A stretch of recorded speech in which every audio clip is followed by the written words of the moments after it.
जब पूरा देश गरीबी की तरफ चला जा रहा है, तब केवल 1% दुनिया में सबसे धनवान बनने की प्रक्रिया में जा रहे हैं। आखिर ये है क्या? बाजार से कर्जा उठाना, 7 सालों में 10 गुना कर्जा कर देना भारत के ऊपर। आखिर उसके परिणाम क्या निकल रहे हैं? ये तो दिवालिया इस देश को बना चुके हैं लोग। इन्होंने कहा कभी पूरा नहीं किया और स्वयं कहते हैं, मैं कहता हूँ वह जुमला है। अब जुमलेबाजों से, असत्य बोलने वाले से, झूठ बोलने वाले से भारत की 130 करोड़ जनता के सामने, भारत की संसद में जो एक भी अपने वचन को पूरा न करता हो, चाहे रोजगार का विषय हो, प्रगति का विषय हो, जीडीपी का विषय हो, निवेश का विषय हो, विदेशी धन का आने का हो, हाँ, कितना ये बेचेंगे भारत के धन को। याद रखिए, आज़ादी के बाद जो धन का निर्माण हुआ है, लगातार ये बिक रहा है 6-7 सालों से। बाकी इसके सिवा कोई निर्माण का काम हो ही नहीं रहा है। ये नए संपदा का निर्माण यदि 10 रुपये का करते हैं तो पुरानी संपदा 50 रुपये की बेचते हैं। अब यही ले दे करके बजट है, तो इस बजट पर क्या हम लोग चर्चा करते हैं? मध्यम आय वर्ग के लिए कोई घोषणा है हुई है सर? मैं समझ ही नहीं पा रहा हूँ। देश के समेकित विकास में ही सबके अपने अवसर आते हैं। छात्र हो, नौजवान हो, मजदूर हो, मध्यम वर्ग हो, गरीब वर्ग हो या धनवान हो, धनवानों के लिए तो बजट बन ही रहा है।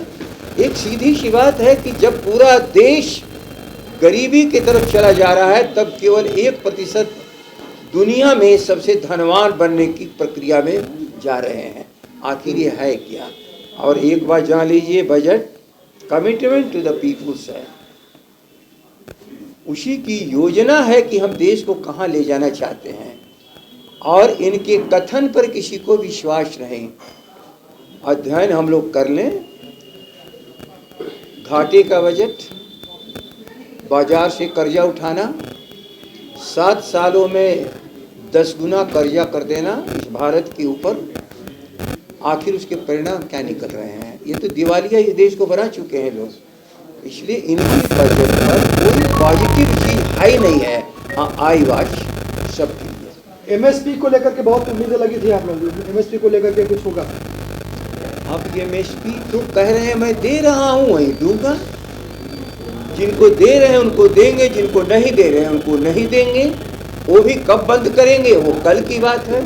शायद ये चुनाव नहीं रहता तो 3 कानून भी माथे पर आ जाता, और वो तीनों कानून का इनडायरेक्ट ही था कि पूरे कृषि क्षेत्र को, व्यापारियों के, मल्टीनेशनल्स को, सारे लोगों को सुपर्द कर देना और किसानों को मजदूर बना देना। तो जब उसमें अब कहाँ है एमएसपी? याद रख लीजिए, जब खुले बाजार की बात होती है तो न्यूनतम के कीमत की कोई बात ही नहीं रह जाती है। खुले बाजार का एक ही मतलब है कि कोई भी बेस प्राइस नहीं है। डिमांड और खपत के आधार पर बाजार जितना चाहे उसकी कीमत दे ले, यही तो कानून बन रहा था। अब वो कानून को वापस हुआ, लेकिन एमएसपी पर जो लोग सिक्योरिटी मांग रहे थे, इसको कानूनी दर्जा दो या केवल सिक्योरिटी ऑर्डर से है, इसमें ना मानने वाले को कोई सजा नहीं है। कानून का एक ही मतलब, या तो मानोगे या तो सजाए भोगोगे। इसमें सीधी सी बात है, चाहे वो माने चाहे ना माने। जैसे बिहार है, यहाँ भी तो एमएसपी की बात हो रही है। 1940 के बदले में 1400-1500 रुपया प्रति क्विंटल, 500, 550, 600 रुपया प्रति क्विंटल एक एक किसान को लूट खजाने से जा रहा है। इसके जहाँ पर चला जा रहा है पैसा, तो वही जो 2000 करोड़ रुपया तो लोकसभा के चुनाव के पहले कलेक्शन सरकार को करना है, उसी में लगे हुए हैं। चाहे एमएसपी का मामला हो, बालू का मामला हो, शराब का मामला हो, रोजगार में ट्रांसफर पोस्टिंग का उद्योग का मामला हो, सरकार इसी में लगी हुई है। 7 लाख नौकरी देने की बात कर रही है। हो गया। जैसे अब तक मिल गया आपको नौकरी, अब तक 14 से नौकरी बढ़ती जा रही है ना। और नौकरी न दो थोड़ी देर के लिए, लेकिन यहाँ से 1.5 करोड़ से 2 करोड़ से 3 करोड़ बेरोजगार हो रहे हैं। चला ना। अब उसका क्या होगा? मान लो तुम नौकरी नहीं दे पाओगे, लेकिन नौकरी जिनको थी, अर्थात देश की अर्थव्यवस्था में इतने बेरोजगारों को खपत करने की गुंजाइश थी, वो क्यों निकाले जा रहे हैं? वो क्यों निकाल दिए गए? बेरोजगारी का दर हाईएस्ट एवर इस पूरे देश, इस बिहार में है। इनकम टैक्स स्लैब में भी आमदन बजट में कुछ नहीं दिया गया। सर, एक सवाल है कि जिस तरीके से आम बजट आया है उसको लेकर उनके सहयोगी दल ही सवाल उठा रहे हैं, कह रहे हैं कि विशेष राज्य का दर्जा इस बार भी नहीं मिला और ये दुखद है। जिन लोगों ने विशेष राज्य का दर्जा नहीं देने दिया, वही अब विशेष राज्य का दर्जा मांग रहे हैं। उस अपराध उनको कबूल करना पड़ेगा। जिस राज्य को इन्होंने तो जंगल राज्य कहा, उस राज्य के विशेष दर्जे की मांग को क्यों नहीं पूरा होने दिया?